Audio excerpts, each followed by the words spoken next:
नमस्कार मित्रांनो, आपण आज शिकणार आहोत की सिलिंग फॅनचे कनेक्शन कसे करायचे.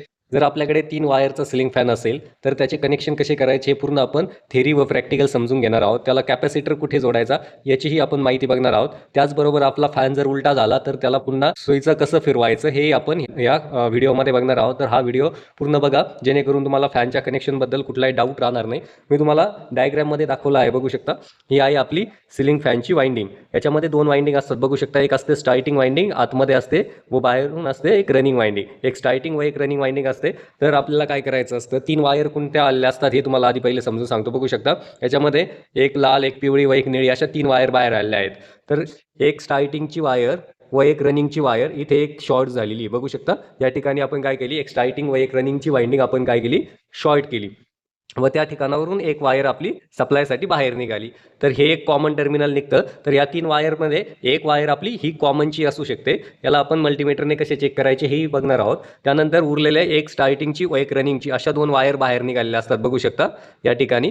व हा कॅपॅसिटर आपल्याला या 2 वायरला जोडायचा असतो. ठीक आहे. तर यापैकी कुठल्या तरी 2 वायर्स आपल्या एक स्टार्टिंगची व एक रनिंगची असेल, व हे जे कॅपॅसिटरचे 2 वायर्स आहेत, ह्या 2 वायर्स आपल्याला या ठिकाणी अशाप्रमाणे डायग्राममध्ये दाखवल्याप्रमाणे जोडायचे आहे. व ह्या जोडलेल्या एका वायरला आपल्याला इथे फेज सप्लाय द्यायचा आहे, व कॉमन वायर जी आहे आपल्याला तिला न्यूट्रल सप्लाय द्यायचा आहे. चला तर आपण काय करू, सर्वात पहिले याचे टर्मिनल ओळखू की याच्यातली कॉमन वायर कोणती आहे. ठीक आहे. ती कॉमन वायर ओळखण्यासाठी आपल्याला मल्टीमीटर लागेल.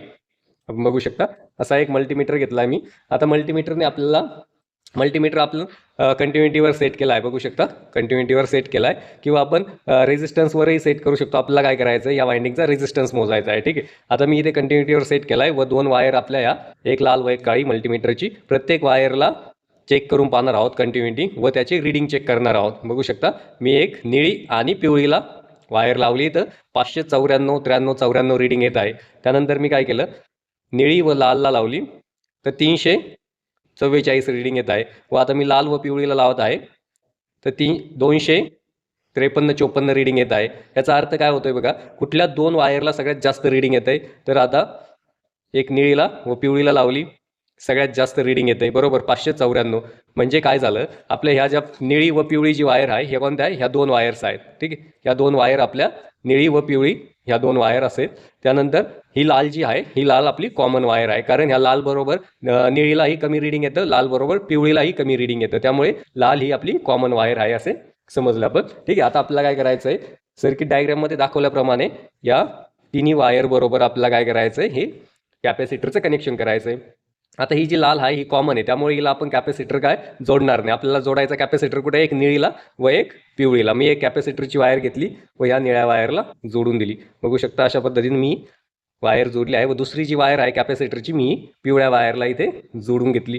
ठीक आहे. अशा पद्धतीने मी हे दोन्ही जॉईंट केले. आता डायग्राममध्ये दाखवल्याप्रमाणे आपल्याला काय करायचं आहे, कॉमनला न्यूट्रलचा सप्लाय द्यायचा आहे, व ह्या 2 जॉईंटपैकी कुठल्याही एका जॉईंटला आपल्याला काय करायचं आहे, फेजचा सप्लाय द्यायचा आहे. चला तर आपण जोडून घेऊ.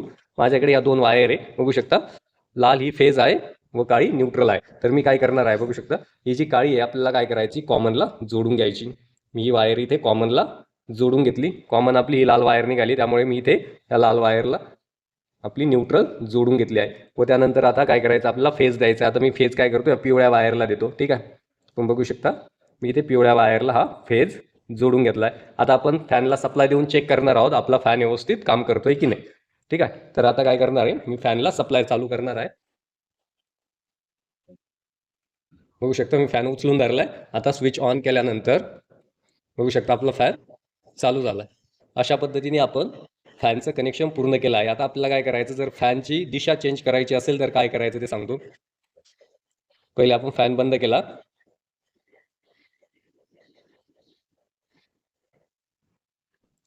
त्यानंतर आता काय करायचं आहे आपल्याला, डायग्राममध्ये दाखवल्याप्रमाणे आपण इथे जेव्हा फेज दिलता, तेव्हा फॅनच्या फिरण्याची दिशा वेगळी असेल, व आता हा फेज आपण या जॉईंटला दिल्यानंतर फॅनच्या फिरण्याची दिशा चेंज होईल. ठीक आहे. तर आता काय करणार आपण, ही जी फेज आपण इथे पिवळ्या वायरला दिली, तर आता ती आपण इथे निळ्या वायरला देणार आहोत.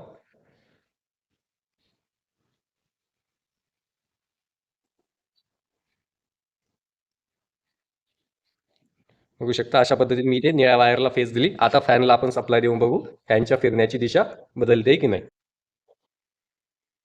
ठीक आहे, बघू शकता आपण फॅनच्या फिरण्याची दिशा बदलली आहे. अशाच खूप सोप्या पद्धतीने आपण फॅनच्या फिरण्याची दिशा बदलू शकतो. जर आपल्याला व्हिडिओ आवडला तर व्हिडिओला लाईक करा, शेअर करा व चॅनलला सबस्क्राईब करा.